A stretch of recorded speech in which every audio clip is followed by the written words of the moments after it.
Hey guys, it's me, Shaw360. So, my last video on this channel, I talked about, how tough it is being a black K-pop fan and how people are constantly stereotyping you and then taking parts of your culture and bastardizing it.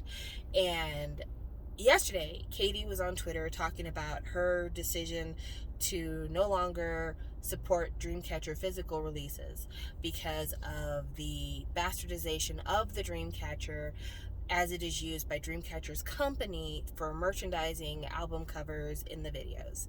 And there were a lot of different schools of thoughts about it. And as somebody who's had my culture bastardized, I really felt on one specific side of the argument, which is if First Nations and Native populations are saying that this is hurtful to them, listen to what they have to say, because this is their religion, this is their history, this is their culture, and therefore they should be the ones to say what's appropriate and inappropriate. But there were a lot of Dreamcatcher fans who were like, don't give in to woke culture, don't give in to PC culture, don't give in to the hate. They've done nothing wrong. The girls are innocent. They are not being disrespectful with the way that they use the Dreamcatcher. Therefore, what's the problem? And there was one person in particular that I responded to, and they're pretty much like, well, it's sad that the Dreamcatcher gets used the wrong way, but everybody does it. And so, it's too late now to, well, essentially what they said is like, it's too late now when everybody does it. And that's the one thing that I think we don't talk enough about when we talk about matters of cultural appropriation, is this idea that because somebody else has done it, my actions are not as egregious. My wrongdoings aren't as wrong. My responsibility is lessened because I'm not the only one. And personal responsibility still exists, and it's still important. And it's not too late to right wrongs. There are some wrongs that will never be righted. You're never going to be able to bring Emmett Till back. You're never going to be able to bring back the millions of Native people who died when the Americas were colonized. You're never going to be able to bring back all of the people who died on the voyage across the Atlantic to come to America from their homes in Africa. Those things, no, we can't reverse. But we can be better versions of our ancestors, absolutely. Where they were insensitive and where they forced Native populations to commodify their religious symbols, we can respect and honor those people by listening to their descendants and doing differently. We can be the ones who say, yeah, my grandparents, my aunts, my uncles, my mom, and my dad, maybe they didn't take what you're saying seriously, but I will, and I'm going to do better. But I also realize that one thing is very true about K-pop fans. Nothing is more important than their entertainment. It doesn't matter if their bias gets caught raping sex workers in the bathroom. It doesn't matter if their bias is caught beating their romantic partners. It doesn't matter if their bias is caught committing crimes, drug, tax evasion, or otherwise. If that's their bias, if that's their favorite, then people just need to get over their feelings, because I'm still going to enjoy the music. And we've got to stop that. We've got to stop that. Because there's real people getting hurt. And I could get on here and I could give you a half an hour about why it is the Dreamcatcher being used by Dreamcatcher's company is so wrong. I could walk you through how Native cultures had their children stolen from them to train the Native and the savage out of them. I could tell you about how the reason why you can even buy a Dreamcatcher is because these people were forced to sell these symbols of their religion, because otherwise they wouldn't be able to practice their religious arts. I could say a lot. I really, really could. But also, Google exists. And people are speaking up. They're just asking you to hear them. And if you call yourself an ally of LGBTQIA plus communities, if you call yourself a feminist, if you believe in equality for all and human rights, and you don't want to see babies in cages and immigration, how can you then turn around and say that, oh, well, it's not offensive because everybody does it. It's been done for so long. Or, well, they're my faves and the girls didn't do anything wrong, so I'm going to keep buying my Dreamcatcher merchandise.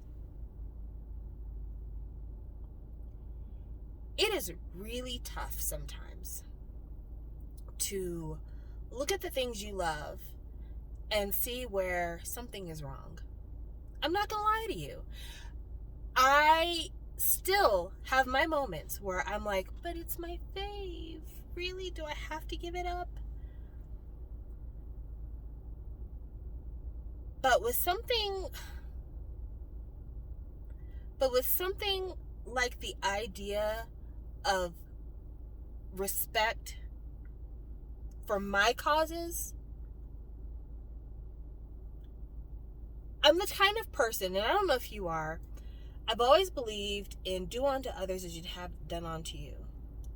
And I don't know how I can expect anyone to respect me as a woman of color, respect my offense when cultural appropriation goes wrong. But then I'm not willing to hear someone else when they say that my religion is being used to sell tote bags and umbrellas and light sticks. Like, I'm sorry. I want to be on the right side of history here. I want to extend the same respect to others as they hopefully will extend on to me.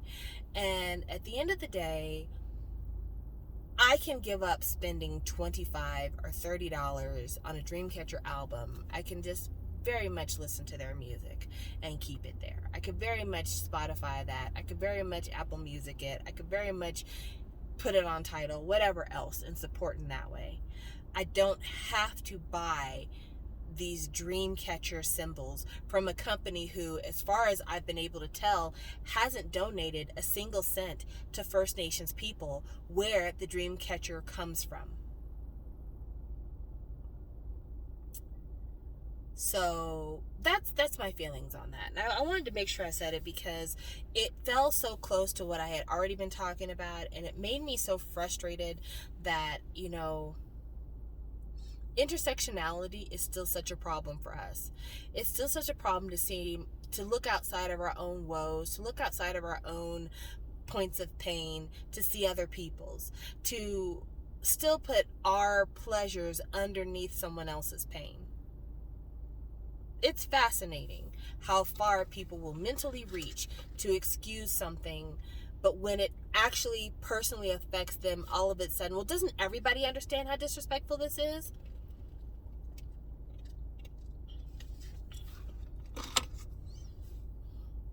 So that's my conversation for now. And I realize it wasn't a fun conversation, and I'm sure a lot of people don't really want to have this conversation. And whenever I talk about CA, all of a sudden people are like, downvote, don't like. Yeah, it sucks. It sucks to have to look in the mirror and see that you're in the wrong. It really does. I know. I've been wrong on this channel many times and had to apologize for being wrong on this channel many, many times. But at the end of the day, I love people. I'm an introvert, but I love people. And the first step in loving people is to respect them. And I would hope that people would love me enough to respect me if I told them that I was having my culture stolen from me and bastardized and being used to be a profit center for somebody else. And so with that in mind, this is the conversation. And if you feel otherwise, instead of downvoting this, even though, like I said, I don't really care, instead of downvoting this, like, put your points in the comment section. Like, really talk it out. Really explain why it's okay. Really explain why we don't need to listen to the voices of First Nations and Native peoples. There's a story. I'm going to finish off with this story. The oldest mummy in the world lives in California. I know, surprising, right? The oldest mummy in the world lives in California. And it is a native person who has lived in a cave. And the native community that this person belonged to has known that this person was in this cave for thousands of years. And archaeologists found this mummy and immediately wanted to put it in a museum to study it, take it under observation, x-ray it, put time stamping over everything, really trace every little bit of this person they found. And the native population in that area said, but that's our ancestor. You can't do that. We buried our ancestor in this cave. We've kept them there for thousands of years. This is their home. You can't put them in a museum. You can't steal them from us. And the archaeologists argued in court that there's no way that this could be their ancestor because this person was so old, had been there for so long, that this had to be a completely different kind of human being than what they were. So this tribe went to court and got the DNA testing done. And the DNA testing proved this was their ancestor, that this was a member of their tribe.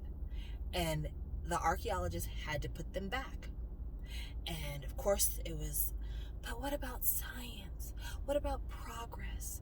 What about history? But then the other argument is, what about humanity?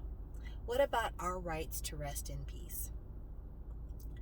We all have our own desires. We would love if things could go our way, but sometimes you just got to do the right thing. Even if people have to force you to do the right thing, sometimes you just got to do the right thing.